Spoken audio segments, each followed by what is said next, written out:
Cop called to home for child abuse. Kicks in door, finds daughter. When an Arizona police officer and father of two was responding to a call for suspected child abuse, he had no idea his life as he knew it would be forever changed when they pulled up to the house. Upon entering the home, however, the cop was left shaken by the sight in front of him. Also, if you have not done so already, please subscribe to our channel and click that notification bell to get inspired by these real-life stories every day. Now, back to the story.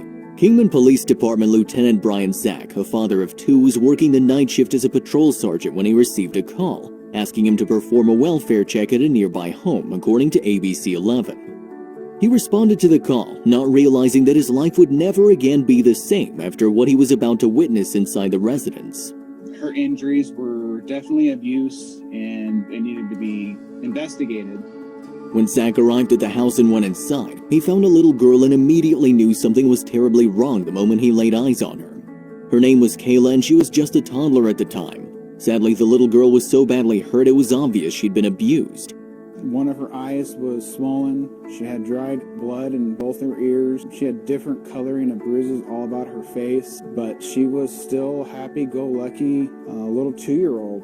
Making matters worse, this was the third time her abuse had been reported to authorities, according to Breitbart. And I recognized her injuries and what they meant and the abuse that she suffered in different stages. So I know something wasn't right. I took care of her, took her back to the station, Zack recalled, adding, "We watched Wreck-It Ralph and we just bonded." The pair bonded so much in just 5 hours together, in fact, that Zack, although not knowing it at the time, had found a little girl who would eventually become his daughter.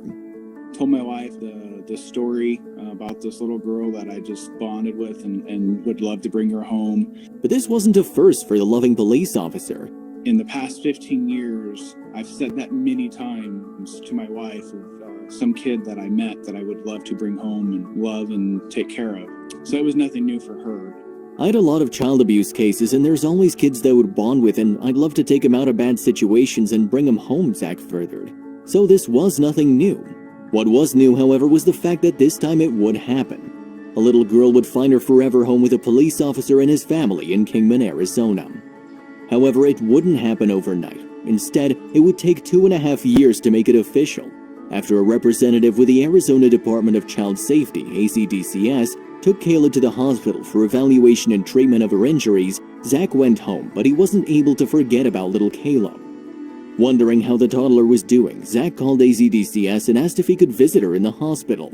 Got an update on Kyla and found out that she was transported to Vegas, and got an update on her injuries and that she would be in Vegas for a little bit. So I asked if I could be on the list to see her, because I know in child abuse cases...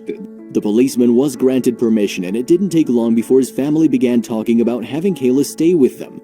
So we had a family meeting, and it was, I showed them a picture of Kyla and said, this little girl may need to come to our house for some love and care for a little bit. We don't know how long, but it could be a couple weeks, a month or so, and we just want to provide her a loving home. And everyone was on board. Since the agency couldn't find any family members who were willing to care for the little girl, The DCS worker asked the question that changed our life, and it was, would you consider being placement for her? I met her Saturday night, and Wednesday night, she was dropped off at our house. Zack and his wife Sierra took her in, but it wasn't an easy feat at all. In fact, there was a lot that went into giving Kayla the home she deserved. We had to get a bed, we had to get a high chair, potty chair. She came with a bag of clothes that didn't fit her and a sippy cup, and that was it, Zack recalled, according to AZ Family. For 2.5 years, the Zacks cared for Kayla before officially adopting her in 2020 when she was 4 years old. The court signs the order of adoption. Congratulations. This weight was lifted because I knew that I didn't have to worry about who was going to be taking care of her, who was going to be loving her. The best thing to come out of 2020 is the fact that we gained an official member of our family. A very happy Lieutenant Brian Zack declared. "That was my Christmas present," he added, and he's not the only one who's thrilled with the way things turned out, as both Sierra and Kayla had some declarations of their own. "I would definitely encourage people to do it," Sierra said, speaking of the fostering and adoption process. "Because there's so many kids who need guys, even if it's just for a small amount of time, you can make such an impact." Following Kayla's adoption, Brian and Sierra Zach said they're planning to renew their foster license and help more kids. I love him. I love him so much. And who could blame her? After experiencing abuse at the hands of those who were supposed to love her, this child was finally granted the home and loving family she deserved, thanks to a police officer who went above and beyond the call of duty in a big way. When we got her, she basically knew 3 words. She grunted like a caveman, didn't know how to talk. Now she loves to talk, Zach admitted, thrilled to report that Kayla's now happy and flourishing, which children tend to do in a safe and loving home. So, job well done, Officer Zach. Let's hope this display of love and compassion sets an example for others to follow. If you liked the video, please give it a thumbs up and consider sharing.